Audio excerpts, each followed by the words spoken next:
What's going on, y'all? Welcome back to Clown Questions, the show where there are no dumb questions. I'm your host, Matt K. Maurer, and if you're wondering why I have a smug look on my face, it's because I'm about to ask the question, what the fuck just happened? And I'll gladly put $1 in the F-bomb jar for that. I'll attempt to answer that question in addition to some other questions. First interruption with Anthony Edwards, Super Bowl picks, and we have the star of Beast Games, player 385, Goose. He will be joining us in studio today. So that should be a lot of fun. I think so. I haven't interviewed him yet, but it should be good. So who's down to clown?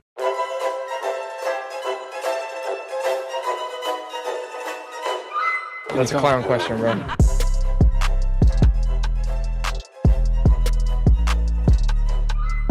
So what the fuck just happened? I'm out of singles, so I'll put a post-it note in here and I'll update it as I say more F-bombs during the show. But what the F just happened? We had Luka Doncic traded to the Los Angeles Lakers. It happened, and most people thought it was fake. I was at my aunt's cabin. It happened. I chucked my vape, probably woke some people up, and I didn't believe it. Everyone thought Shams had been hacked, but he tweeted out later, it's 1,000% real. So the full trade, the Lakers are getting Luka Doncic, Maxi Kleber, and Markieff Morris. The Mavericks are getting Anthony Davis, Max Christie, and a 2029 Lakers first rounder. And somehow the Jazz are involved. I feel like the Jazz are always the third team just watching the blockbuster deal go down. The Jazz got Lakers legend Jalen Hood-Schifino as well as some picks. This is crazy. This is a seismic shift in the NBA. One of the, if not the biggest trade in history, NBA or otherwise. The only other trade I can think that was comparable is like the Great Train Robbery. The Cowboys traded Herschel Walker for 1,000, 1,000 different players. Other than that, it's like the Babe Ruth trade, maybe, when the Red Sox traded him. He literally cursed an entire franchise for years. And I think that could be what happens to the Mavericks here. They might be cursed after trading Luka. Mavericks fans are beside themselves. They held like a funeral. They brought a casket out in front of the stadium. You're talking about, we should have a statue. One guy said this Dirk statue's got a quote about loyalty. Apparently loyalty is only from the players because the front office sure as hell ain't loyal when you're trading a bona fide superstar like Luka Doncic, who got you to the NBA Finals last season. So that's what happened. The Mavs have Anthony Davis now, and my Lakers have Luka Doncic. I'm overjoyed. I'm overjoyed as a Lakers fan. LeBron and Luka are the only two players in NBA history to have career averages of 27, 7, and 7. So I think it's going to be special. Granted, we do need a center because we traded Anthony Davis, one of the best centers in the entire league, specifically defensively. He's pretty damn good offensively too. But yeah, we need a center. No disrespect to Jackson Hayes, but if we play the Nuggets in the playoffs, I don't want Jackson Hayes guarding Jokic. That's the definition of barbecue chicken. But real quick, I just want to say thank you to Anthony Davis as a Lakers fan. I will never forget how you carried us to that championship in the bubble in 2020. Obviously, you had that memorable buzzer beater game winner against the Denver Nuggets. And, LeBron won finals MVP. But let's be honest, Anthony Davis was our best player for that, that playoff run. So I'll forever be grateful to Anthony Davis for what he did as a Laker, getting LeBron to his fourth championship. But yeah, it was interesting. AD actually waived a $5.9 million trade kicker. So basically he forewent. I don't know if either of these are words. He forewent $5.9 million in order to make the trade happen. That was kind of interesting. I don't know why he would give up $6 million, but maybe he just kind of thought, he's like, if they really want to trade me, you know what? Screw it. I don't care about the money. I'll go I'll go play with Kyrie and Klay Thompson out in Dallas. A lot of people are saying that's a better short-term move for the Mavericks and a long-term move for the Lakers. Defensively, the Mavericks just shot up many levels with, perennial defensive player of the year candidate in Anthony Davis. I wonder whose team it is now. I think, many people think, oh, it's Kyrie's team, but it might be Anthony Davis's team. I think he's the best player there. So we'll see what happens with the Mavericks. But just such a weird trade. The Lakers pair a star with LeBron, but more importantly, he's their succession plan to LeBron. But the old joke is, what are the Lakers going to do to build around LeBron once Luka retires? So, yeah, I have no explanation for this trade. I've seen some conspiracy theories. Dr. Jones told me a conspiracy. He thinks, NBA ratings are down. So Adam Silver called it in. What better way to increase ratings than to make headlines the week of the Super Bowl so much that people care way more about the NBA than they do about a potentially historic Super Bowl. That's Dr. Jones' theory. He thinks it's completely rigged. It's, Luka's there to increase ratings. But I think a conspiracy theory that makes a little more sense is that this trade was not pushed through by Nico Harrison, the Mavericks GM, but rather their ownership group. This ownership group has allegedly been trying to build like a super casino. I don't even know if that's a word, but it's like a resort casino, and they want it to be centered around the Dallas Mavericks stadium. Apparently, they've had some trouble pushing this through the Texas legislature. So, the tinfoil hat brain is saying, why do you trade? Your team's worth what, $5 billion? Luka Doncic is maybe $700 to $1 billion worth of that valuation. Why would you get rid of your most profitable player? And that's because maybe they don't think they can open that casino. They've had those problems in the legislature. So their plan B, if they can't open that casino in Texas, is to move the team to Vegas. But you can't move a team to Vegas after they just made the finals when they've got a superstar. So that could be what the owners are doing here. They're trying to tank the value of the Mavericks here by trading away a superstar and getting the fans to turn your back on you. I think a lot of people, a lot of Mavericks fans are saying, you know what, I'm not a Mavericks fan anymore. After making a stupid trade like this, you're trading Luka Doncic. So that's the tinfoil hat theory, is that they're tanking the value of their own team. So if they don't get the casino open in Dallas, they can just up and move the team to Vegas. If, Kyrie and AD, after they're, retired, it might not be such a great team anymore. But that's, tinfoil hat brain. But you have to go tinfoil hat brain on here because it's such a puzzling trade. But yeah, all I can say is thank you, AD. I loved your service as a Lakers fan, and I'm fucking excited. We'll put another $1 in the F-bomb jar because I don't know what the F is going on. But I'm excited. We had a bunch more trades happen in the NBA, and I think this Luka trade really influenced a lot of them. I think the GM saw that and said, shit, we got to make a move. So my next question is, can the Spurs make some noise? So Sacramento actually a few days ago finalized a trade sending De'Aaron Fox to the San Antonio Spurs in a multi-team trade that moves Zach LaVine to the Kings. So the full trade is the Spurs get De'Aaron Fox and Jordan McLaughlin. Don't know McLaughlin. Nothing to say on him. Kings got Zach LaVine, City Cisco from the Spurs, who I also don't know. And in addition, the Kings got 3 first-round picks and 3 second-round picks. The Bulls get Zach Collins, Trey Jones, Kevin Huerter. Kevin Huerter's the only name I know there, good three-point shooter. And they get their own 2025 pick back via the Kings. Personally, I love De'Aaron Fox. I love the idea of having De'Aaron Fox and Wemby kind of team up and try to build their future from there. But personally, I do think that the Sacramento Kings won this trade because of all of the picks they received. But like I said, San Antonio has formed a formidable duo for years to come. But how crazy is that? The Kings arguably got a bigger return for De'Aaron Fox than the Mavericks got for Luka Doncic. They got, a perennial star in Zach LaVine and a whole bunch of picks. All the Lakers had to do was give him AD and a first rounder and what's that other guy's name? Max Christie. So it seems like the Kings are the winners here. They've been wanting to ship off Fox, and now they've got something to build with in the future with LaVine and all those picks. Let's go back to the Mavericks. Can the Mavs win this trade?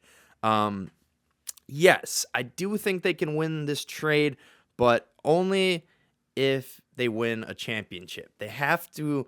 Luka brought you to the championship, so trading him, you have to get back to a place where you win a championship, because even if you kept Luka and you didn't get back to the finals, you're in the mix every year. But when you got a 32-year-old AD and a 33-year-old Kyrie, your window is small. You got 2 to 3 years.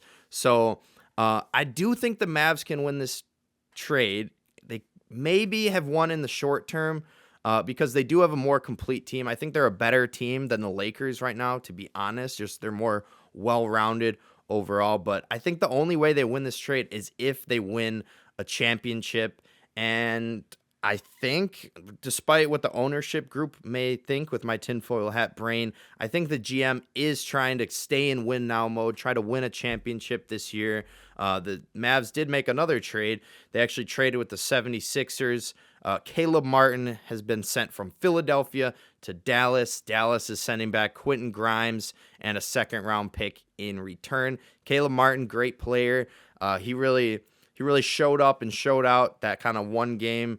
Jimmy Butler needed a break and got the Heat to the finals a few years ago against the Nuggets. But I think the Mavs can win the trade, but only if they win a championship. So Anthony Davis, Kyrie, and Klay, it's on that big three to get it done, and we'll see what happens. All the NBA news, it seems like all NBA news on today's show, and that's because most of it is, which is funny because it's Super Bowl week, and this is usually the week where you talk about nothing but football, but no one even cares about football right now because we keep asking the question, why is everyone getting traded? So another big trade that came across my desk this morning was between the Milwaukee Bucks and the Washington Wizards. The Milwaukee Bucks are trading Chris Middleton in exchange for Kyle Kuzma. The full trade is Middleton, A.J. Johnson, and a pick swap to the Wizards in exchange for Kyle Kuzma and Patrick Baldwin Jr. I don't think Bucks fans wanted this. I don't think Bucks fans wanted Kyle Kuzma. But at the same time, I would say they sort of asked for it. And I know they weren't specifically asking for Kuzma, but I feel like the rumble around Twitter, and I heard a lot of Bucks fans saying they wanted to trade Chris Middleton. Now, I think they were expecting a little bit bigger of a return. I kept bringing up Jimmy Butler to the Bucks fans. They didn't seem to want him. I think there's a lot of bad blood there. But it seemed like they did want to trade Chris Middleton, and here they have. They acquire a big man in Kuzma and a pretty good player in Patrick Baldwin Jr., who I believe is a Milwaukee native. Correct me if I'm wrong on that, but yeesh. I don't love the trade for the Bucks. I think you could have paired Middleton with someone else, and personally, I think they should have went after Jimmy Butler. I don't know if Butler's from Milwaukee, but he played at Marquette, so he's got the Milwaukee connection there. But yeah, I guess congrats to Bucks fans on getting Kyle Kuzma. Lakers legend, won a championship. But yeah, not the player Bucks fans were after, unfortunately. A couple other trade things. The Clippers are trading P.J. Tucker and Mo Bamba to the Jazz for Patty Mills and Drew Eubanks. That was like the first trade out of all of these, and it was the last one I mentioned because it's the least impactful. The Jazz are waiving Mo Bamba. I don't know Drew Eubanks much. Patty Mills, good veteran player. PJ Tucker seems like he's on a different team every week. That one's that trade's pretty inconsequential when you think about those other 4 trades I already listed. So I'm not really going to touch on that one. But I will touch on Cooper Kupp's news. Cooper Kupp actually kind of broke the news to everyone. He posted a video on Twitter. It was like a farewell LA video. Basically, Cooper Kupp was telling the world that the Los Angeles Rams have informed me that they are seeking to trade me. I talked about this earlier in the year. I said, should the Rams trade Kupp? And, you don't love trading your former Super Bowl MVP, one of the better receivers in the league. But I do think I understand their standpoint.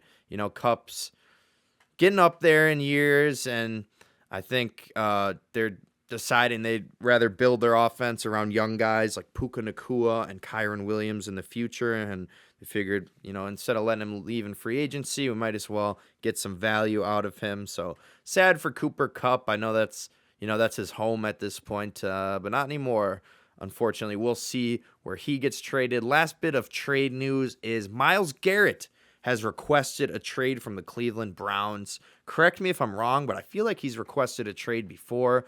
I think I heard some Browns brass saying they don't want to trade him, but I think the Browns inevitably will trade him. They effed the F up when they got Mr. Rub and Tug, Deshaun Watson.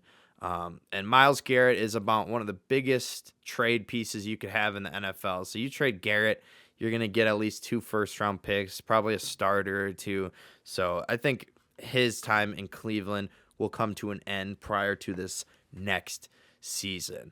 Let's keep moving on. Does anybody care about MLB?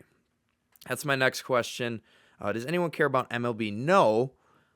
But I do have a little bit of news. The Tigers and Jack Flaherty have agreed to a 2-year, $35 million deal. Flaherty is a 2-time champion when you include my fantasy baseball championship. What's up? But yeah, I won one with the Dodgers last year. Great pitcher. Carried my pitching staff throughout fantasy baseball. So good pickup for the Tigers there. But the more interesting MLB news is that umpire Pat Hoberg has been fired for sharing betting accounts with a friend who can bet on baseball, though there is no evidence that Hoberg himself bet on games or manipulated any games that he worked. He also deleted messages central to MLB's investigation. Those last 2 sentences really seem to contradict each other. That you're like, there's no evidence that Pat Hoberg did it. It was his friend. He did delete a lot of text messages, though. Hoberg is the Jonte Porter of referees, of umpires. I think Hoberg's friend might have been Shohei Ohtani's old interpreter, Ippei Mizuhara. And apparently Hoberg wasn't giving him good advice, because I'm pretty sure Ippei lost a lot of money, and he'll be losing a lot more after he loses that case. He probably already did lose it. I forget what happened with all that craziness. I don't know. It always just brings me back to the conspiracy that I'm like, are we sure Shohei didn't know? But, MLB will keep him safe. He's their prized pearl, kind of like the NFL does with Patrick Mahomes. They want to keep their star safe and only in the spotlight for good things. They don't want the scandals to get out there. Last question for y'all today is, do I have to cover everything? No, I don't. I do have to plug in this camera right now just in case it dies. But do I have to cover everything? No, but sometimes I try to. Here's some news. Chip Kelly is the new offensive coordinator of the Raiders. I've been trying to cover all the hirings.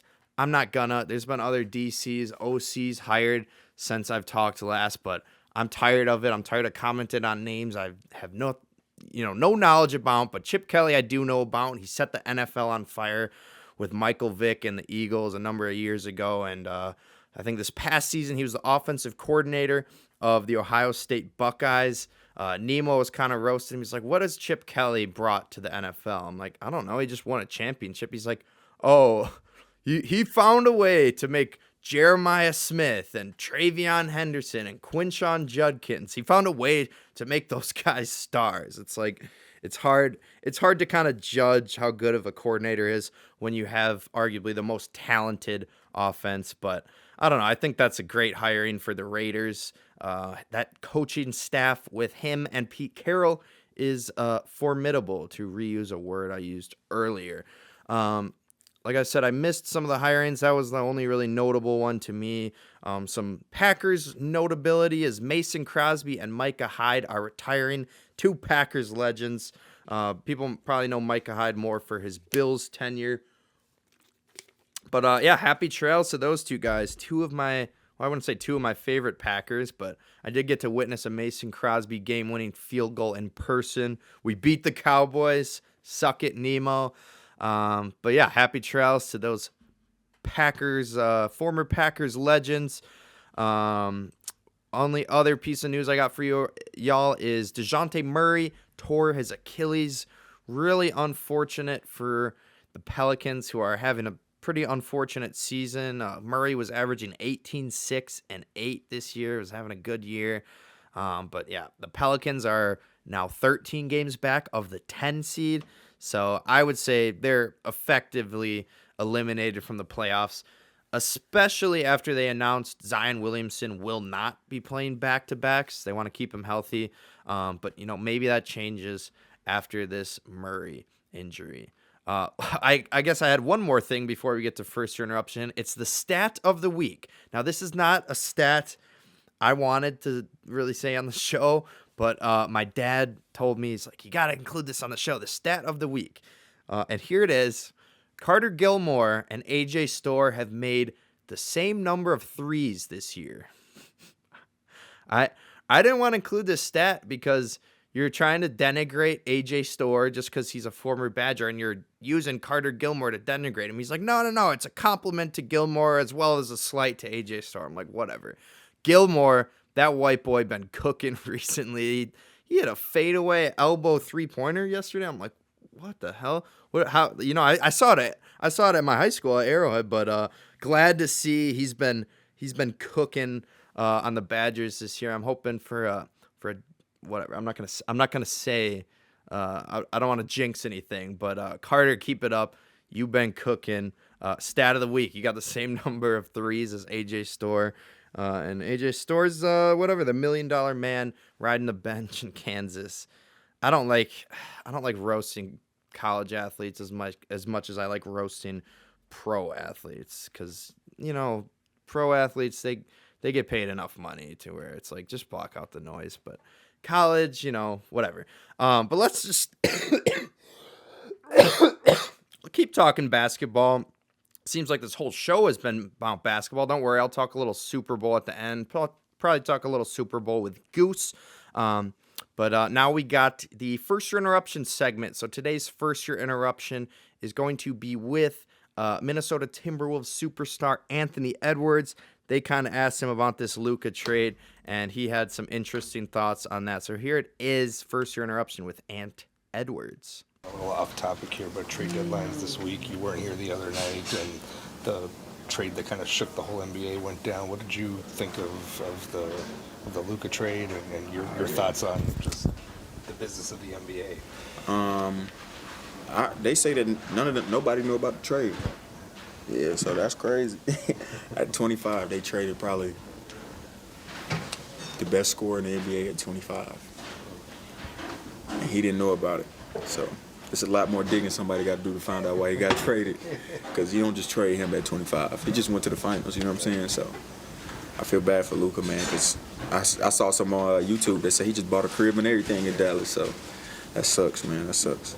Does it inform, Everybody. You at 23? Everybody get informed, yeah. I was going to say, I'm scared. How you see the league? Yeah, I'm scared. Tim, hey, if you're going to trade me, let me know, dog. When Luka got traded, anybody is able to get traded at that point. Before the game, Finchie was saying that they were very happy with their investment in you. Does that give you at least a little comfort? Thank God. I just bought a crib, too. Anthony Edwards just bought a crib. Luka Doncic, unfortunately, apparently, I guess he bought a $15 million crib in Dallas. But I don't know. I just thought that was an interesting interview with Anthony Edwards. He's like, everybody's getting informed. He's like, no one knew about the trade. He's like, I'm getting informed. He's like, they traded the best scorer in the league who just went to the finals at age 25. And he's like, I don't feel safe. He's like, I don't think anyone should feel safe. In my mind, there's maybe only 3 players right now in the NBA now that are untradeable. That's Jokic, Victor Wembanyama, and Giannis Antetokounmpo. Those are the only 3 guys I really see as untouchable. But like Ant said, everyone's getting informed, and I think a lot of GMs are pissed off at this trade because I think the only other call the Mavericks made to ship off Luka Doncic was to the Milwaukee Bucks, and they said, "Can we have Giannis?" And the Bucks said, "Get the fuck out of here." There's another $1 for the F-bomb jar. We'll do the Post-it note. I think I got a $5 bill. I'll fix that soon. But yeah, everyone's getting informed. I think the GMs are pissed off that they only made 2 calls to trade who Anthony Edwards called the best scorer in the league. So I think the trade deadline's tomorrow. So I'm not gonna be able to get all the news. I should say I'm taping this midday, so I might miss some stuff and it might be posted with a few trades missing, but I don't know. I'm excited because I think some crazy stuff's bound to happen. Hopefully for Jimmy Butler's sake, he gets traded, but I've seen rumblings about even Kevin Durant getting traded, so could be some more star players on the move. And yeah, that'll be cool. The NBA no longer has a ratings problem. They're back, baby. But speaking of star players, we got player 385 in the building today. Goose is loose. Great interview with him. Let's get to that. Back on this couch here in person. First in person Goose interview. Haven't done it yet, but I would be willing to bet it went well. So thanks again for pulling up, Goose. Here he is, Mr. Player 385. All right, now pulling up to the pod is Player 385 from Beast Games, the originator of the "Oh My God" meme. It is reoccurring guest, Goose. Goose, thanks so much for joining me on the show, man. I'm excited for this. Yeah, it's great to be here. In the flesh, first time in the flesh. In studio. I know there's only a couple podcast guests that have had the privilege to come over here and be in front of the camera and in the same room and share your presence. So. Yeah, I'm gonna have to update the intro. I update it for everyone who's in person. Let's go. In my janky ass studio. Got fucking broken mic stands. They're all propped up by chairs, but the framing looks great though. They're out of view. Yeah, they're out of view of the frame. They can't see the behind the scenes put together studio here. Yeah, it's very professional. But so obviously you're wearing the Beast Games hat. You're represented. So obviously I wanted to talk a lot about that today. Maybe a lot of NBA trades. So I want to bring those up, and then we got the Super Bowl. I wanted to talk to you about whether or not that's rigged. But let's start with Beast Games. So of course, anyone who hasn't watched Beast Games and plans on watching it, spoiler alert for the next, maybe I'll make a timestamp in so I don't spoil it. But how the hell was Beast Games? You were on Amazon Prime Video, bro. How the hell was that? Yeah, it was amazing. Very unexpected. The whole entire process from start to finish probably started last March, and then obviously the show came out in December, so it was a lot of work getting through all the paperwork, filling. So it just came out like in December, but you kind of filmed during the summer, or? Yeah. So the timeline was roughly this. So the initial application I found on LinkedIn, which was kind of random. LinkedIn around March. Yeah, I try to connect with some of the people in that industry because obviously that'd be a cool place to work one day. Yeah. So then one of them posted it. I know they ran ads on Instagram too, but I was actually looking for a job, and then I found Beast Games, and that kind of put a halt on my job search. Yeah. Like, screw it, job. I'm trying to be on Mr. Beast's show. Yeah, exactly. That could be, if you play your cards right, that could be bigger than a job. $5 million bigger than a job, but we'll get to that in a second. But yeah. So it was a 1-minute video application. I filled that out, and then it was a lot of paperwork, a lot of health forms, a lot of NDAs to sign. And then I was waiting. I had to expedite my passport to come as I didn't have a passport. I lied initially about having a passport. Then I had to actually go get a passport. You didn't lie if you got it eventually, right? Yeah, it wasn't that big of a deal. I just had to email them, and they're like, yeah, when it comes in, just. Oh, okay. There you go. They were very like, very approachable and very nice and actually very good at communicating back and forth. So Was it only Americans allowed in it? yes, it was. Okay, but then just because the initial part was in Vegas and then they flew us all out. But yeah. then you filmed the rest in Canada. Yep. Yeah. Okay. So and then the top 60 who made it to the island went to Panama. That was Panama? Yeah. So Why did I think that helicopter that took you to the island was, going a couple miles? The helicopter flew all the way from Canada to Panama? No, the helicopter. Insane. They did just fly a couple miles and they waited in a hotel. And I think they all took a plane together though to Panama, which would be pretty cool. Okay, but so then for these last couple episodes, they're back in Beast City. So you're Yep. telling me they flew to Panama and then flew back to Canada to film the final? Yeah, so they went back to the same city. That doesn't really make a lot of sense to me, Mr. Beast. I mean, I know they had the craziest budget. They had $100 million budget. I think they went well over budgets. But it's all about location. I know Mr. Beast and his team are very particular about their shots and about what they're doing. So, I mean, they literally went to Panama for just one episode too, which I think is just kind of hilarious. Yeah. But Just to give away that island, I mean. yeah.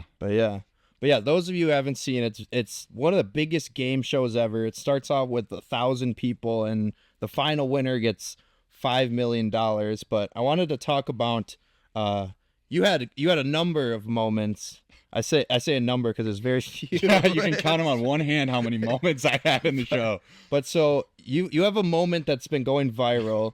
I feel like you're kind of the one who's been posting these and then going viral. But did you come up with the viral "oh my god" line, or is that like a reference to something else? Or you're quoting some other film? Yeah, it's kind of hard to really figure out where the inspiration came from because, as I mentioned before, it was just completely off the dome, unscripted. Wow. Just like a natural reaction. And you can clearly see in the episode, they put it in a specific part where all the tension's building up. It really like sinks you into the TV. It makes you really focus. Like it's one of those lines that just transcends time and I think any form of entertainment. So Yeah, absolutely. Well said. So how was you went to the watch party, right? There was a watch party in LA, I believe. Yes. Right? So How'd that go? This was crazy. So they invited so obviously in Vegas, it started with 2,000 people and then the 1,000 people went to Toronto. And they hosted a watch party a couple days prior, so you could see just the first 2 episodes. It was just the first episode that he showed us. Okay. But the crazy thing was they sent out the RSVP probably 4 or 5 days before the actual watch party. They didn't give you a lot of notice. Yeah. They didn't give a lot of notice. They But probably didn't want all 1,000 to show up. I But guess. the turnout was still ridiculous. I think it was 600 or so of the 1,000 on their own dime flew out. Yeah. And on their own dime stayed in a hotel. So I think it just shows you how excited everybody was and like how much of a community was kind of built around this. Even though you don't really get a grasp of all of that in the show, we've known each other for a couple weeks in Vegas, and then up to that point, as long as we were in the show for another couple weeks for some people. But yeah, I love a lot of the contestants I met. I made some great friends. I made some lifelong friends. Yeah. And the watch party was awesome. I mean, it was just super cool. I was lucky to get front row. Okay. And You're hanging out with Chandler, or Jimmy, or any of those guys? Yeah, we didn't really like hang out with them much, but they came around and shook hands and took pictures. Yeah. Jimmy himself kind of after the first he came out, talked to us, and then after the first episode, he kind of went behind the curtains because otherwise he would just be bombarded. Everyone wants a picture with him, obviously. Yeah, right. Oh, sorry. Go ahead. You can go. I saw that picture of you like standing at a podium. Was that at the watch party? Were you giving some sort of speech or what was that? Yeah. So at the watch party, there was obviously the stage. Everything was branded Beast Games. It looked very professional. Yeah.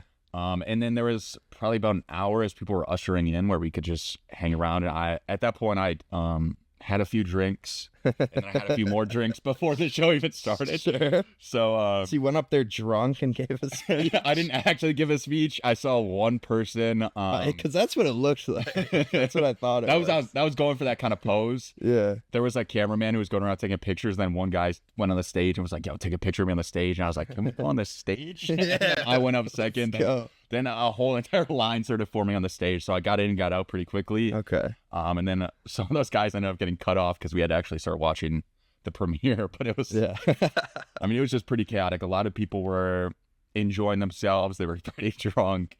They gave us popcorn. They gave us a bunch of stuff. There was also a bar in the hotel that we were at. so people are getting even more drinks before. And I asked for a shot of tequila. I went back out before the premiere started, and then came back and I asked for a shot of tequila, and he poured the shot of tequila, and then I took it already because I was just trying to get down to business. It was $23 for one shot of tequila. Oh, jeez. Hotel in Los Angeles. So Bro. I was like, oh, I had like a very shocked look on my face. I was like, that would be like $5-6 in Wisconsin, but Yeah. Well, that sounds like a hell of a time. So what? We got 2 more episodes left. 2 more on Prime Video. Do you know who won? Are you? I know you're not allowed to say, but do you know who won? No, I don't know who won. Sure. Were you close with any of like the remaining? I think there's 10 players left. Yeah, right so now? it's the top 10 right now. I wasn't overly close with any of them. Okay. The closest person who made it the furthest, I would say, was my friend Colton, who in episode 7 was Akira's best friend. Oh, that he was on the train track. Yeah. Okay, Which I still met him pretty late into Beast City, but he's in like our group chat of like our closer group. And then obviously he has all his friends in like top 60 who are just cooler than us anyways. But he was the closest. And then Queen, I knew Queen a little bit. Brittany. Sure. I think she's like, I don't remember what her number is, but it's too many numbers to remember. I know. And the crazy thing is like the show, Mr. Beast would say too, he'd be like, refer to them by the numbers. Yeah. And then obviously as the show goes on, you get to know their names. Sure. But Queen, I ended up just crossing paths with her a lot. Whether it was like a bus ride to the Cubes in episode 3 or just seeing her around. But she was always like very lighthearted. Yeah. She was kind of like a friend to all, very positive. And then Tawana saved me by not taking $1 million. Yeah. So I can't help but root for her. She didn't take the bribe. Yeah. But in terms they did like a really good job making sure that top 10, like everything stays very confidential. So I think they probably gave them some instructions to make sure like an additional NDA. Yeah, I'm pretty sure they signed more paperwork and they would get sued into the ground if anything really got out. So I'm in the dark as well as anyone else watching at home. Sure. But I'm rooting for Tawana because she saved me. Yeah. Hey, really she deserves it. You give up $1 million to save your team. I think you deserve to win the $5 million. And then she took like her fair share. I don't know if you saw episode 8. Yeah, I think I'm caught up. Yeah. Okay, that's the one where it's like the $1 million, then you could take the portion of it. Yeah. She took her fair share of 100,000, so she's playing very fair, and I would hope that karma would be paid back to her. Playing with honesty and integrity. There's a lot of seemed like there was a few people who weren't playing with honesty and integrity. But I wanted to talk about, I forget what he called the game, but there was that one episode where it's basically you and 2 other people. You're split up in groups of 3, and you're in a box for 6 hours? Yeah, and 5 hours. 5 hours, and all they put in there was a telephone, but you can go on the telephone and you can basically ask for any item in the world. So I think the idea was like you get a Monopoly board, or you get a mini hoop or something to help you decide, because you have to pick one out of those 3 people to be eliminated, and then the other 2 move on. So I was curious, you were in there I don't know if you were in there for the full 5 hours, if you guys came to a decision earlier. I was curious, what were you up to in that box, and how did you guys, because I don't think we saw that shot in the show, how did you guys decide who to eliminate? Yeah, that was, I think, one of the coolest games I've ever seen from Mr. Beast. If you think about the marble game and Squid Game, where they decide with the marbles how to eliminate the person, it's kind of like that, but on steroids a little bit. And sure. There's just a lot more possibilities, things that you could do. I think they did a great job capturing a lot of storylines. Unfortunately, ours wasn't as intriguing, which makes sense. Obviously, you kind of start painting villains. Not as intriguing as the people who got a tea party organized, right? The costumes but what did you guys end up doing? So a little insider info. Mr. Beast mentioned that there was like a suggestion list that you could grab, and that's where you see like a lot of the horse come in. You see the tattoo artists come in. You see some of those other crazy items like the prince costumes. Yeah. So those are things that they had on standby that ideally they would have people pick because it's good content, and that's what it turned out being. Sure. We didn't get that list at first, so we just started calling right away. Obviously, asked for pizza. Got pizza. Most people got. So we didn't actually get our pizza. A lot of people didn't get what they ordered because it's hard to manage for like 80 different cubes, and that's go and send people 80 different cubes ordering pizza. So they did have a lot of pizzas on standby. So I think if we would have ordered just a pepperoni or a cheese, we would have got it. But you put in a super specific order. yeah, this girl in our cube Like, we get wanted the a garlic vegetarian. nuts. Yeah, Oh, she wanted a vegan pizza. So then it was like half vegetarian, half pepperoni, and then I asked for a stuffed crust as well. So I think that order Like, just hey, went we to the- got pizza, but just keep it simple. Come on. yeah, our order just probably went to the bottom of the list and never came. Then we asked for like a couch and a rug that didn't come. Dang. Which isn't like, it was just kind of our fault for it. I mean, we just didn't know what to expect, really. Did you guys get a TV? We tried. We tried. They said no. No, look. No, I don't think they thought that probably wouldn't be very interesting to watch you guys. Well, so I watching saw TV. there was like a cut of some guy putting like video games on a TV for a little bit. So they did give someone a TV. We eventually ended up asking for markers, and we did get markers. Yeah. So we graffitied at the entirety of our cube. Did you get all 4 walls like covered pretty much? Yeah. That's by the time awesome. we're done. I wish they'd showed that. I feel like So they did send us a picture yeah. afterwards. So I have a picture I can send it to you. Oh, okay. Yeah, I'd like to see that. But yeah, we wrote. So I drew giant angel wings behind our handcuffs, and then I wrote "Rest in Beast" with a little halo. So whoever handcuffs himself is like an angel, and they have like wings and halo. And then Sweet. it says "Rest in Beast." And we wrote the names of every contestant we could remember under the "Rest in Beast." So it'd be like, wow. All the dead players. yeah, all the fallen soldiers. Yeah. And I think I think it might have just been like one, not as engaging of a storyline. I think we were too like happy, like we were freestyling at the start, we were dancing around. Yeah. And then it was still cutthroat at the end. I'll get to what game we played. But How long were you guys in there? So we probably were in there for 4 hours. So not quite the full 5. but Not quite the you were full there 5. for a while. Yeah. For the first like 2.5 hours, we were just having fun. So it was, let me set the context too. So they set it up with obviously a game where they say no one's going to get eliminated. It's the potato sack race. It's in classic Mr. Beast fashion. I don't know how none of us saw The this bait coming. and switch. The bait and switch. Yeah, these are your friends. Like, pick your friends, and then boom, you go against each other. So it was me, my best friend Jake on the show. He's Samoan, very cool guy.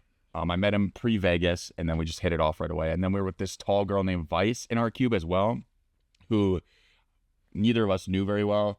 But we did play. I mean, I played cornhole with her very briefly for probably like 15 minutes. Okay. The day before, so we picked her, and then it was my friend Jake, and then we didn't want her to think that there was like a vendetta against her, or it was gonna be like 2v1, Like there was in some other cubes for sure. right? Like we wanted it to be fair and play honest between all 3 of us. Yeah. So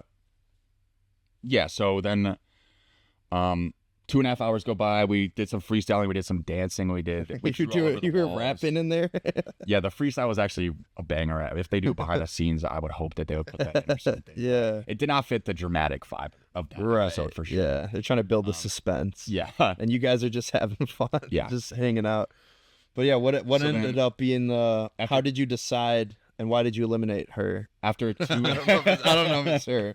I don't know who after it was. 2.5 hours, we decided on Uno. We ordered Uno at first. They couldn't get Uno to us right away, so then they gave us a deck of cards. Sure. And then we were just gonna play like mock Uno with the deck of cards, but then they finally gave us Uno with probably like an hour or 20 minutes or something left. Okay. So then Uno, as I'm sure you know, is already one of the most intense games you could probably play. Of course. So Of course. it was just our group of 3. The person who wins the first game is immediately safe.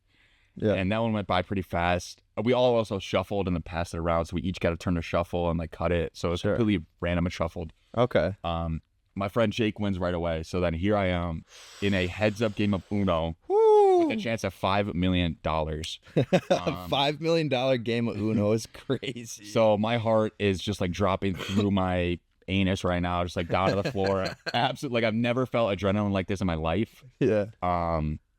And then it was like, it's crazy because if you have a skip, you can just stack the skips. Go skip, skip, skip. So I had a few skips. Then she would skip me. Then she'd do like a +4. Then I do a +4. So then finally at one point I had like a +4 wild. So I had 2 cards left. So I switch it down. I switch it to green. I say Uno. Then she switches back and does like another +4 my direction. Switches the color. And then I get another +4 from her +4. And I switch it to green. Back down to 2, so it's the green and then my final green again, and I'm just like, please place anything green, and I win. So then she places down a green, and I just place down my last card, and then I just sit doubled over for like 5 minutes. it was really awkward. Like I said, like, sorry. And she was like, don't be sorry. Like, we played a fair game. Yeah. She gracefully handcuffed herself, which I appreciate because she could have easily just been like, no, I'm not doing it. Yeah, there was a guy who did do that. They played a game and he lost, and he said, you know what? I'm not doing it. We're all eliminated. That was another part of it where if you don't choose someone, all three of you are done. So And that's just that was crazy. crazy. Yeah. Yeah, no And then kidding. we were in there for like 5 minutes. We were trying to get out. Like, we're like, okay, we're done. Like, can someone let us out? But then we just kind of like sat with our emotions for like 3 or 4 minutes. Yeah. And then they finally opened the door, and then we're walking out a little bit like rattled. Like, Yeah, that's tough. No, that's a tough decision to make. Well, speaking of another tough decision, I think this happened in a later episode where it was basically you were in a group of 4, and essentially the 4 of you had to decide on one person who gets to get on a helicopter and go to the island and continue on in the show. How did you guys reach your decision of coming to rock, paper, scissors to get that? Because it kind of seemed like you guys wanted this one guy to get on the helicopter, and then this other guy was just kind of like, no, let me get on the helicopter, and then they did rock, paper, scissors, right? yeah. So it was teams of 6. Okay, I got you. So we were under the impression, he says, getting groups of 6. We anticipated that these 6, like the winning group of 6, would be on the last helicopter. So during these helicopter challenges, there are 10 helicopters, each with 6 spots on them. And if you secure a spot on a helicopter through various mini games, then you get a spot to go to Beast Island in Panama. So there were like 140 to start, and then 60 moved on. So this was the very final helicopter challenge. This was our last ditch effort to make it to Panama. Right. And so we got in our group that we assumed would be our helicopter of our 6. So I was close with all those people on that platform. Oh, really? Okay. Cool. And earlier that day, I had like a moment in my head where my friend Jake, I felt like if I had a chance to let him move on, or there was an opportunity for him to advance, I was going to give it to him. I don't know what's That's a good friend right there. Yeah, I don't know friend right there. what transpired in my head or like what's really led me to that conclusion. But then as soon as that happened, I gave my coin right to Jake, and then I hoped that like other people on the platform would follow. Yeah. And then 4 of them, so he had 4 coins total, his, mine, 2 others.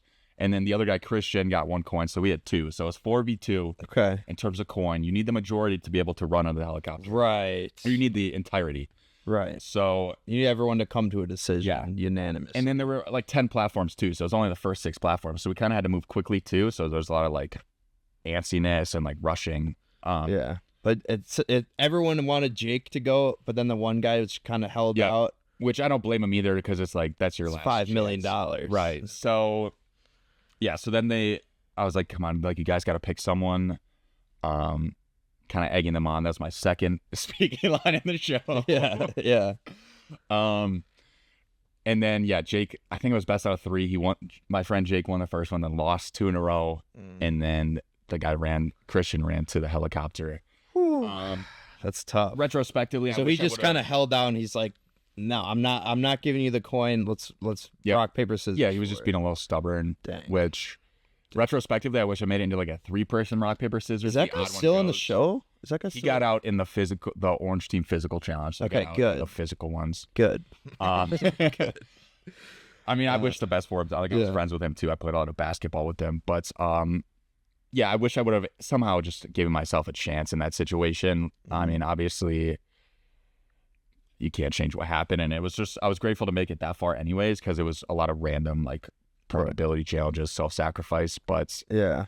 I wish I would have just given myself a chance. So that's what I kicked myself a little bit for. But we also had other opportunities that we didn't capitalize on, and at the end of the day, not everyone can win. So. Yeah. Yeah. Well, I do got a couple more Beast Games questions for you. I do want to talk Super Bowl and NBA too. There's so much shit in the NBA. But a couple more Beast Games things. What are you doing in between challenges? Because I feel like they make it, they move it quick in the show, but I feel like there's a lot of downtime when they're setting stuff up or taking stuff down, know? Especially when the players were still like 2,000, 1,500. The setup in between the challenges would take sometimes 3 to 4 hours. Yeah. And we'd just be standing around kind of hanging out. Sure. Especially in Vegas, like there were times where I'd just be like so fatigued, and then like the anticipation of what's coming next is always You're just in your head, just waiting for hours. in Like, your head. People what are conversing. challenge do I not even know what's gonna happen here? They're spreading like people are spreading rumors about what they might think it is. Oh, people are doing mind games before the games. Well, I don't even think it's as much like mine. Some of it. Some people are just trying to spread fake news. Like, Yeah, so we actually did that at one point at the trivia team during the towers. Yeah, so our team said that their team, like, we spread a rumor that their team had a mole among like the trivia team. So then their team was just on edge. I don't really think that affected their trivia, but it seemed like it affected their team morale, and it kind of worked, and people got in their heads. don't worry, I'm just plugging this in Oh, no worries. just in case we die here. There's a janky setup for you. But where were we? Do you want to rotate it a little? Oh, I just rotated it. just a smidgen. There you go. Social media mogul over here, and Goose. Let me say this. Would you like to do a new segment presented by no one? Of course. He's nervous because he already vetoed my first idea. I won't get into that. But this segment is inspired by Beast Games. Actually, it's just stolen from Beast Games. This segment's called Take the Bribe. So you get all the money in my F-bomb jar here. I think it's $55. Okay. See, $55 bribe if you tell me who your least favorite player in Beast Games was and why they're your least favorite player. Do you want to take the bribe here? For 55. If not, we can move on. You don't have to say anything. One thing Beast Games taught me is you always take the bribe. Don't worry, I'll reimburse this money for my auntie's charity if you take the bribe. 55. You're like trying to think of a good answer now. You're like, I need that money. Well, I'm taking the bribe for sure. I just need to think about who my least favorite is. Hold on. Why? And why? Damn, Jeez, most expensive podcast yet. I know they're all good people. But who's the worst? Who was the worst? The worst. Should I do like Whatever. out of like the known characters or? I don't know. Who do you want to put on blast for $55? Give me a player number. I'm a seller. I'm gonna say Jeremy, Longbeard Jeremy. Oh, the religious guy? Yes. Why is that's how I know him. Well, I know he turned down $1 million, and I don't know. People were calling him like a cult leader and stuff. Yeah. Why is he your least favorite? Okay. Yep. I'm gonna stand by my word. I'll say Jeremy was my least favorite, and I would say it has a lot to do with the cult narrative that was built around him. Yeah. Let's try to give like brief context for anyone who hasn't seen the show. Jeremy was one of the 4 captains in episode 2 who had the opportunity to take $1 million to sacrifice 60 people on his team. He didn't take it. But what people didn't see is that every single morning or every other morning, there would be a church service led at Beast City when you wake up at like 10 or 11 a.m., which I have no problem with. Like, that's not the reason that I don't like Jeremy, but then it just drew a large crowd and fixation to him. Yeah. Where people started getting... People started following him blindly. Right. It was like, there's only 6 spots on a helicopter. You can't bring like 100 people. So when he was in the position... That kind of got me mad, what you did there. When he was in position to take people on his helicopter, all these like girls were screaming in my face, like, give your coin to Jeremy, give your coin to Jeremy. Like, what are you doing? Do it now. But then there was other girls who were saying, like, don't give your coin to him. He's not going to pick any women, right? Right. Yeah. Which I was not concerned about the genders on the island. I did not care when there was a lot of guys or a lot of girls. Yeah. But there were a lot of these girls who were led astray and just like, give it to Jeremy, because they thought he was going to pick them, and they were just delusional. They were following the crowd. They were being sheepish. Yeah. And he ended up picking the one girl who sabotaged the previous game. I didn't really like any of his picks. They were all kind of like... That was the only woman... The only girl he picked was the one who... Like, the game before was like, you have to drop a ball exactly like a second before 5 minutes. So you're counting down in your head, and this girl just starts going 17, 49, and she's just screwing everyone up. And that's the one woman he picked. And then his other picks, he's like, well, I don't want to I want to make this fair. So I'm going to have the two friends that I have, I'm going to let them pick someone. It's like, that's not, Yeah, fair. Yeah, it was crazy. He picks like, he's the cult leader. Then he picks like the two co-cult leaders. Yeah. Like he picks his two henchmen. Yeah. And then he trusts them to pick two more of the henchmen. Like, it's like, what do you think is going to happen? Yeah. They're going to pick their friends. They show briefly like he gives a prayer to God before he makes his picks. Like, he's just dragging out. I think he was kind of using religion for his own benefit within the show, which yeah, I had friends who were very religious on the show who did not go to the church services, and they were just like I don't know what type of representation of Christianity that is. But I just thought that it was all for the wrong reasons. Yeah. And he was he's a great guy, but he was like using his strong faith to kind of lead people astray a little bit almost. Yeah. And then okay. Well, there's more. There's more. No, I guess I won't just keep drilling Jeremy. Does that suffice for them? I kind of hope Jeremy sees this. That'd be funny. Let's move on. Did you watch Squid Game? Yes, I did. Okay. Wait, can I say one more thing about Beast Game? Oh yeah. Go ahead. I just wanted to know, what are your thoughts? Who do you think is going to win the top 10? Are you rooting for anyone? I'm gonna go with Tawana. Tawana. Yep. I'm gonna go with her. I think she deserves it, and she's been playing honestly, and she's been playing with integrity. I think that's been a big theme. Is like, some people don't think it matters. They're like, I'll do whatever to get the $5 million, but I think it's gonna end up, biting that one guy in the ass from the last episode where he took over $500,000 and left some people with, only 1,000. You're supposed to. Everyone's like, oh, let's split up the million evenly, and he had the chance to do that, and instead he took over half of all the money. So yeah, I'll go with Tawana there. Okay. But I was gonna ask one more thing on Beast Games. What was your favorite moment, personally, and probably something you were there for? My favorite moment would probably be off camera. Mm-hmm. There was a moment after the cube challenges where, so there were these wranglers, and if we needed like deodorant or toothpaste or food or anything, like chips, they had chips at all times. Mm-hmm. We could go up to them, and they were wearing like black t-shirts and black pants. So after the episode 3 cube challenge, a lot of people were like emotionally drained. They'd go to get food or some people went to bed. Sure. But I just went right to the basketball court because ball is life. And there was a grouping of these wranglers in their white t-shirts and white pants. Sure. And then I get closer, and then in the middle, Mr. Beast is out of his wardrobe in a black t-shirt, black pants among that crowd. So I was like, can I play basketball? Is that okay? Like, are you meeting here? And then Mr. Beast, Jimmy, goes, of course. So then, he actually rebounded a couple basketballs for me. I was shooting. No way. He was asking my opinions on some of the challenge. You played pickup basketball with Mr. Beast? I didn't play pickup basketball. He only rebounded for me. Oh, hey, that's but that's still cool. crazy. Yeah. So then I went over. He was like, "What did you think of the challenge?" I told him that he was like pretty devious. That's crazy. Yeah, no shit. This is even like happening. And then I shot a couple baskets. I think I missed both of them, and then he rebounded them. And I stopped shooting because I didn't want to miss a shot. These balls were very egg inflated, like they're too in OG inflated. Gym class. Like, it was like very lopsided. One of those ones where if you slam it, it'll explode. Yeah, literally. It was like probably for like a $10 million, $20 million city that he built, you could have at least got some better basketballs. It's just a little crazy.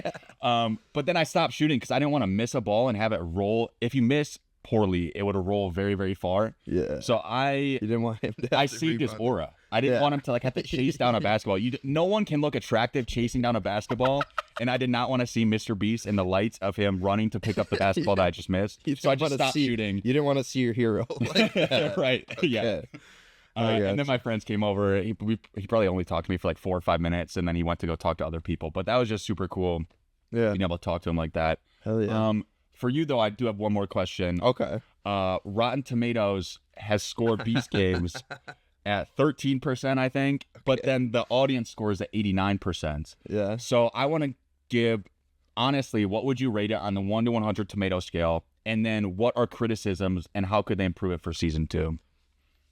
I was gonna be biased and say 100, but no, I'll put it at 90. It's tough because like, are you comparing this to like movies and TV shows? There's never really been a show like this. I was gonna say 100 because it's the most entertaining game show I've ever watched in my entire life. Like, and that's not maybe like Surviving So- Barstool is probably like a close second. It's just so entertaining. I don't know how many critiques I really have. I mean, I've seen online a lot of people say they wish that there was less self-sacrifice challenges and it was a lot more skill-based. yeah, that's true. Yeah, I think maybe he could have been slightly less devious. It's like, hey, I'm gonna pair you up with your best friend in the show. We've been watching you this whole time, and the person you've had the most contact in with is your partner for this. One of you is gonna die. It's like maybe a little less on that, but Yeah. I think that's a lot of that is what makes it so entertaining. It's just because it's the most suspense you're gonna get, and those dumb little suspense moments in Survivor, like other game shows. It's like it's nothing compared to the suspense and Mr. Beast. I think. Yeah, you kinda really just created. never know what to expect, Yeah, which I think is pretty exciting. But hey, everyone who hasn't seen it, go watch Beast Games on Prime Video. Look for Mr. Oh My God, Goose, player 385. So if you see number Hashtag 385, sponsored. you know it's Goose. Yeah, Prime Video sponsors this shitty podcast. Thanks for coming on, by the way. But yeah, I think that's all I got on Beast Games. We got the Super Bowl this week and the NBA trade deadline. It's going crazy. Let me start with the Super Bowl. Do you know this? Do you know the script? I think we both agree there's some sort of script, right? Yeah, so I think if the referees are any indicator, I think that to get to this point was all a script. And once again, you have the evil Kansas City Chiefs in the Super Bowl with obviously the Kelsey Swift storyline going as strong as ever. Power couple. Yeah, it's just the script this year, though, I feel like could go in the Eagles' favor. Breaking news: the Sacramento Kings are trading for Jonas Valanciunas. We don't need. There's bigger That's trades. crazy. Shout out Shams. Shout out Shams. But yeah, so I mean, who do you think America's rooting for in this game? Obviously, it's two teams no one really wanted here. I saw like there's a reference map like who America's rooting for in the Super Bowl. It's like the city of Kansas City is rooting for the Chiefs. Philadelphia's rooting for the Eagles. The rest of the country's rooting for a meteor strike. Is there someone, who would you root for? Who should America be rooting for? Because it really feels like a lose-lose to me. I think in the history of sports, whenever a dynasty forms and they're on verge of a three-peat, Yep. I think they become the evil team, and a lot of people root against them. Yeah. I think in this case, the Chiefs are the evil team, and the majority of Americans would probably be rooting for the Eagles, if not a meteor strike. Yep. But when you look at like the Warriors back in the day when KD joined, it was a super team. People were against them. When Yeah. LeBron was on the Heat, people were against them. Yeah. The Patriots, I was never into football that much when I was younger, but was that kind of the sentiment around the Patriots? Pretty similar to how the people feel about the Chiefs. So then I think all it comes down to is how do you really respond? If you can pull off a three-peat amidst all the hate, I feel like then you gain some of that love back, especially later down in your career. I think people forgive you and they're like, wow, that was just great talent and we can't deny that. So respect comes back, yeah. the respect does come back, but I think it comes down to this third championship. But also, I mean, yeah, my opinion for now is the Chiefs are evil, but I don't know if that would change if they win or if... It's like, in theory, I feel like I should be rooting for the Eagles, but Philadelphia fans are the worst. The worst. Oh, yeah, I mean, that's you true. saw that video that Packers fan just getting verbally abused, but... Yeah. Yeah. But As a sports fan, too, if they eliminate your team in the playoffs, I feel like if they win, then it's like, okay, well, then if we almost beat them, then we could have won kind of thing. But, yeah, I just not a big fan of Philly at all. yeah. In any sport. The Chiefs, not a big fan of. So I'm going to be rooting for the commercials, and we'll kind of see what happens. Yeah. Philadelphia is going to riot, win or lose. Win or Yeah, the city is getting lose. destroyed, win or lose. Either way. A little bit more on the football side. Do you think Patrick Mahomes passes Tom Brady with a win here? It'd be the first ever three-peat in Super Bowl history. With a win here, I think Patrick Mahomes is well on his way to surpassing Tom Brady. I don't think it solidifies the deal yet. Not yet. Because, once again, 7 Super Bowls is just crazy in general. But Brady won his 4th title at 37. So if Mahomes can do it at 29, he sets himself way above pace to destroy records. A 3-peat, obviously, would be crazy on the resume. He already has a legacy, but this could be unlike anything we've ever seen. Just adds to their resume. Yeah, absolutely. Last thing on the Super Bowl, I was going to ask you, are the Chiefs demonic? But you already called them evil. So well, I would like to clarify a couple points on okay. On whether the Chiefs are demonic or not. Yeah, so I didn't know you would have an answer to that one. Do you just want to re-ask It's that? kind of an aside. Are the Chiefs demonic? Yes. So you have Patrick Mahomes at 29, right? Oh, no. There are a lot of numbers. Guys, you just have to read into the numbers and look at the numbers. Numerology. There's definitely something more at play going on with this Chiefs team. If you look at It's interesting. Mahomes being 29 years old, 2 + 9 is 11. Okay. And then he has 3 rings right now. So if you multiply it by 3, you get 33. Okay. Keep following. This is really, really important. Stay with us now. So it's a dual effort. It's a 2-headed snake that lead to the sorcery behind this Chiefs team. It's Mahomes and it's Kelsey. So you take that 33 and you multiply it by 2, you get 66. Oh, God. Now here's where it comes in. The only way that the Chiefs are certainly demonic and there's a bigger force at play here is if they 3-peat. If they 3-peat, that 66 becomes a 666. Oh, God. And it's without a doubt that the Chiefs are harnessing the evil spirits to lift them into a 3-peat. Damn. I didn't mean to like blow your mind or make you... I'm just scared. I'm just scared of Patrick Mahomes. And that's why I'm rooting for the Eagles even more. I'm kind of rooting for the Chiefs because I have money on them. But regardless, I want to talk about the hat. What are your expectations for the halftime show? We got Kendrick Lamar out there. Are you excited for that? I don't know if you're a big Kendrick fan or not. Yeah, I mean, I like Kendrick. I think obviously it's become a very weird state of rap music in general between obviously Kendrick and Drake, and I feel like everyone else is just kind of dropping a lot of garbage around these times. We're waiting for the next new artist to really do something cool. Yeah. I think it'll be a good show. I wonder if there's going to be any like special surprise people who pop out. Maybe Drake pops out and they like share a hug or like kiss or something on stage and they meet up. I really think that would be like a powerful statement for America, though. That'd really bring unity to our country. I think it would be healing for sure. But in the off chance that doesn't happen, I think it'll be a great show regardless. Yeah. I don't think anything will ever top Katy Perry back in the day. Really? Core childhood Super Bowl. My favorite one was, I think, Shakira and J-Lo. Yeah, that was also great. A good one. Great. I still watch that sometimes for research purposes. Yeah. Well, yeah, that's all I got on the Super Bowl. Sorry to keep you too long. I know you got dinner. No worries. We're kind of stretching it here. We got a lot more to talk about. I left the NBA at the end. My first question for you isn't even a question at all. It's a statement. The Lakers are winning it all. We got Luka, Doncic. I mean, we're winning the championship, right? I guess that's a question. Maybe not now, but I think it does set up for a championship in the future. I mean, you guys literally got like one of the top 3 players in the NBA right now. He's on pace to be the GOAT. Luka is? Stat-wise. If you look at the stats, like statistically. His numbers are just, at this age, are just unprecedented. Yeah. And all you had to do was trade like Mr. Glass over to Mavericks. Like, are you kidding me? Anthony Davis. Yeah. Put some respect on his name. He won I will. a title. Oh, okay. Because I think the Mavericks, I think they could reach the Western Conference Finals this year. I think that was the whole purpose of this trade for them, was to win now. Yep. And then just screw over their entire franchise. I don't really understand the full purpose of it, but I think the owners, my conspiracies, I think the owners want to move the team to Vegas. I heard that. And they can't do it if they have Luka, so they got to tank the value of the team, you know. But I did see that. Now that's out of Mark Cuban's control, I would not be shocked if that was like one motivator. Yeah. Mark Cuban's just a minority owner now. But you had more in the AD trade? Yeah, so I think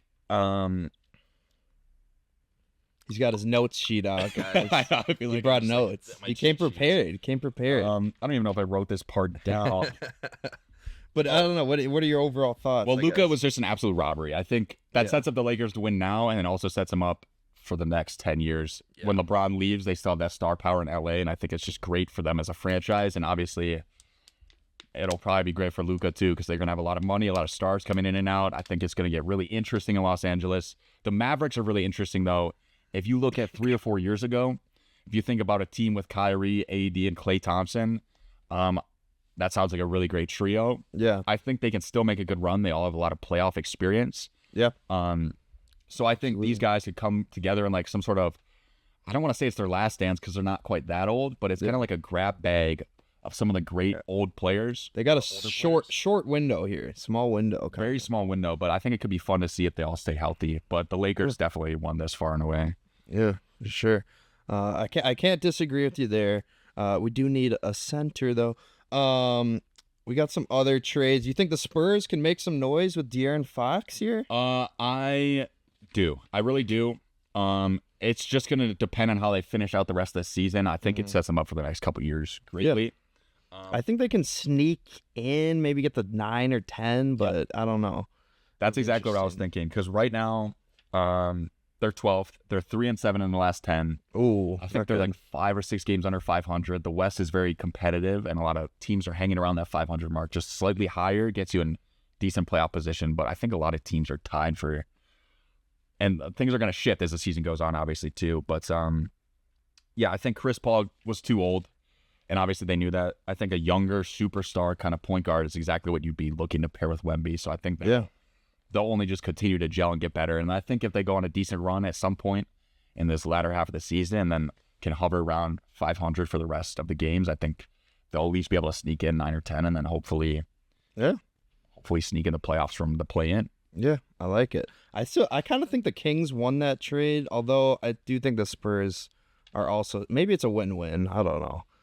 Yeah, I think the Spurs are set up for the future, but then the Kings got 4 first-round picks. They got a lot of first. It's like, how did the Lakers not have to give Dallas 4 first? Yeah, I mean, that's just the crazy whole thing just happened in the dark, and they were able to scam them, basically, because if any word gets out that you're thinking about trading Luka, then everything. Yeah, they said the only other team the Mavs talked to was the Bucks, and they said, can we have Giannis? And the Bucks said, get the fuck out of here. Right. What are you talking about? Get out of here. But speaking of the Bucks, this was gonna be my last question, but I think the answer to it is no. I was gonna ask you, are the Bucks after Jimmy Butler?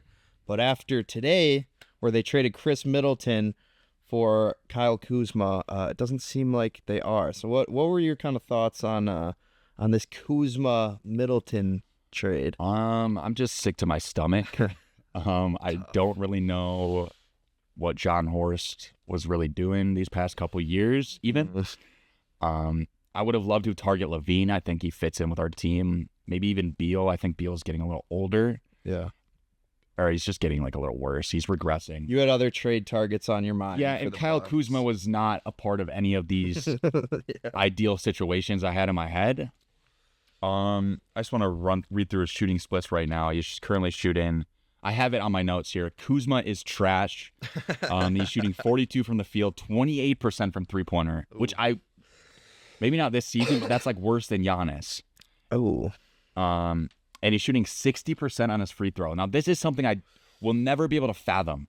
He shot 70 and high 70s free throw his entire career. How do you just fall off the edge of a cliff, drop 10% in your free throw shooting for no apparent reason other than you are probably just a trash can? So I'm not excited to see Kyle Kuzma on my basketball team, and I do not care. Damn. And it probably hurts losing NBA champion like Chris. You know, he was a stalwart in Milwaukee for forever. I think if we were planning on getting rid of him, we should have shopped a year ago or a year and a half ago when maybe he has more value. Obviously, he's dealing with his injuries. But we definitely had to make a move. I think Brooke and Bobby, too, I would have loved maybe they'll still like be involved in some sort of piece, but we needed a younger. I thought you guys should have went after Jimmy Butler, but every Bucks fan I brought that up to was like, no, I don't want Jimmy Butler. No, I think watching him in the finals run against the Nuggets, I think that was like the last of him at like a really, really high level. Yeah, that was kind of end of his prime, you'd think. End of his prime, and it still looked like he was, like his age was showing throughout the rest of that season. He just turned it on for the playoffs. And I just don't think Jimmy Butler really meshes with our team well. I think he's getting too old. I think he's not a good shooter, which we need shooting. We just have no shooting now. Yeah. Especially with Chris Middleton gone and his Kuzma. You got any inclination on where Jimmy might go? I have no idea. Pat Riley doesn't have to trade him. I wouldn't be surprised if Pat Riley just keeps him and just makes him like wine and waste. Because like, there's one thing, I don't really know that whole situation. I guess like no one really knows what's going on behind the scenes. But when any player like refuses to play or starts like bitching and moaning, do I have to? No. There's no swear jar for interviews. That's my little. Oh, there you go. But yeah, just he does not seem like the type of player that really I'd want on my team for culture purposes. Like it seems like he's that dog when he was in Philly or whatever. But it also seems like he just leads the problems in a lot of places he goes, and he's too old to be causing problems nowadays. So. I think the Bucks are. I mean, I don't know. Doc Rivers, it never moved the needle for me now. Now, retrospectively, I was very hopeful for him, but I don't think he changed anything. The Dame experiment is going well. I mean, these two are still putting on a show most nights, but it's just not what you want to see as a Bucks fan. Yeah. Well, we'll have to see what happens, and maybe he'll come back on the show and talk some more Bucks basketball. I think we should do a playoff right for the playoffs. Yeah. I love doing the predictions. I love making predictions and the NBA playoff preview with Goose. Okay, I like it. Let's set it in stone. Well, thank you for having me, brother. Hey, thanks so much for coming on the show, man. Really appreciate it. And go watch Beast Games on Amazon sponsor Prime. #ad. Check it out. Sponsor us, Jimmy. All right, back. All right, thanks, bro. Thanks again, Goose, for pulling up, bro. Really appreciate it, as always. Fun talking Beast Games, NBA, Super Bowl, all that good stuff. Let's do it again sometime. But for now, let's get to everybody's favorite moment of the week, which is, of course, the Goosebump moments of the week. Starting off at number 10, we have Duke student Raphael Lee hitting a half-court shot to win $19,000. Go again. That's not it. Go again. Don't throw the ball back at him. No! He got it, baby! With time left on the shot clock. Side. Number 9, Amelia Wood forces OT from her seat. Backside and ties the game. Oh, this is unbelievable. Oh my goodness, what a shot by Wood. The Pioneers bench is going nuts. Number 8, Kadari Richmond hits the game winner for St. John's. Fighting through Pierre. Richmond from the free throw line. Good! Good! St. John's by 2. Joseph at midcourt. Joseph for the win. No good! Number 7, Boston College scores 5 points in 4 seconds to stun FSU. State inbounding. Look out. It's stolen by Kelly. Puts up a 3. And he's got it. Sam Kelly hits a 3 with 3.7 seconds left. Number 6, D'Lo and the Brooklyn Nets score 6 points in 3 seconds to win it. Is good. It's a 1-point game with 6.9 to go. Inbound. Stolen away. Russell. You bet. He got it. Nets lead. 3.4 to go.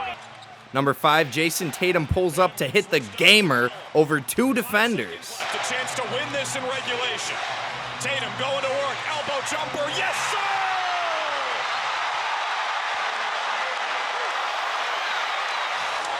Jason Tatum delivers another last-second jumper. Number 4, Trae Young hits a disgusting fall-away game winner. With the airtight defense. Step back, fire. Got it! A three-pointer for Trey. Timeout, Detroit. How in the world did he get that shot off? And how in the world did he hit it? This is a crazy shot. I mean, Beasley is in his jersey. Number 3, Bam Adebayo drains one at the buzzer for the win. Fire for the win. Yes! A walk-off victory for Bam Adebayo and the Heat. Number 2, Brian Moore Jr. hits a walk-off running 3. To win the game. It's good! This is Sparta!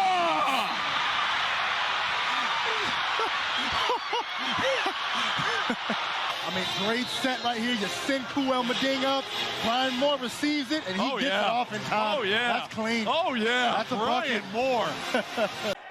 Number one moment of the week, Matt Heyman's half-court shot at the buzzer wins a wild one for Stephen F. Austin. A huge three to tie it with 2.3 to go. SFA will try to launch one from the backcourt. Heyman banked it in, and the Lumberjacks win it. Matt Heyman from the backcourt caps an unbelievable comeback victory for Stephen F. Austin. The 6'3 senior banked it. What a shot from Matt Heyman. What a comeback for Stephen F. Austin. Great Goosebump moments of the week. Basketball is heating up, ladies and gentlemen, but you know that because that's basically all I've been talking about this whole show. But let's finish it out and actually talk some football, what the people really want, with my Super Bowl picks. I did them last year. I just picked a bunch of weird prop bets. Figured it was maybe a fun tradition to start. So I'm going to give multiple picks here for the Super Bowl. Do I know how or where you can bet on this stuff? No. But it is fun to talk about them. So here are my prop bets for the Super Bowl. Will any player or coach cry during the national anthem? Yes is minus 115, almost even money. But that was on Gridiron Experts. The line is yes minus 430 on the New York Times. I don't feel as comfortable with that line, but I do expect at least one player to cry during the national anthem. One of the more patriotic things you can do, but not the best odds on it. So unless you got big money, you're not going to make a whole lot of money on the player or coach crying during the national anthem bet. This next bet is really stupid. It's the Drake Super Bowl curse bet. What team will he be represented? Chiefs are minus 170. Eagles are plus 130. I'm hammering the Chiefs minus 170. Drake always bandwagons on to the best teams, so he's definitely picking the Chiefs. The funny thing to me here is that they're not even giving you an option to bet neither. They're just outwardly saying they're like, he's gonna wear one of the jerseys. He's gonna represent one of these teams. So I thought that was funny, but bet on the Chiefs for that. Here's another good one. How many times will Taylor Swift be shown live throughout the game? The over-under is 5.5. I am hammering the over. And in fact, I wouldn't even be surprised if she comes out and performs Bad Blood with Kendrick Lamar, who's doing the halftime show. That performance alone would hit the over. But either way, I think we'll see Taylor at least 6 times during this game. So that's an easy over to me. Here's one that's got some good odds, and it's pretty likely. Will Travis Kelce, I keep fumbling my words, will Travis Kelce propose to Taylor Swift? Yes is plus 500. Hammer that. That's easy money. That's the storybook ending. The Chiefs win, and then Kelce proposes. Taylor says yes, and they go to Disneyland and have a happily ever after. Last prop I got for y'all here is Kendrick Lamar halftime show guests. I'm taking Baby Keem plus 170. I just keep thinking back to that Drake line where he's like, K-Dot's shit is only hitting hard when Baby Keem put his pen to it. It's like dumbass line because Baby Keem was 12 years old when Kendrick started blowing up, and he definitely wasn't writing those lyrics as a 12-year-old. But I think it's likely that Baby Keem comes out, maybe performs Family Ties, or I forgot the name of that other one, but I think Kendrick is likely to bring his cousin out, Baby Keem, as a surprise halftime show guest. But last bet, and you might be able to see it in the corner on my whiteboard over there. Last bet I'm going to make here is Chiefs money line. I'm definitely not influenced at all by my own bet, which will hit plus 390 if the Chiefs win this. I had Chiefs over Eagles before Championship Sunday, so I got decent odds on it. So definitely not at all influenced by that, but I do think the Chiefs win. I truly do believe that Roger Goodell will do the wrong thing here and rig the game in favor of the Chiefs. I think the NFL has been trying to prop up Mahomes for a while now in order to fuel a kind of Brady Mahomes GOAT debate. You know, keep the sport relevant even when one team's dominating. Kind of reminds you of, you know, LeBron Jordan debate always being in the news. So I think they're going to give Mahomes you know, his three-peat here, because then you have an argument early in his career. You can make an argument that Mahomes is already the GOAT. So you'll be able to have that debate up until Mahomes wins his 7th ring, which is probably what it would take to pass Brady, since Brady already beat him in a Super Bowl at age 41, 42. But yeah, I do think Patty Ice will become the first ever quarterback to lead his team to a Super Bowl three-peat. And unfortunately, there's not a damn thing we can do about it.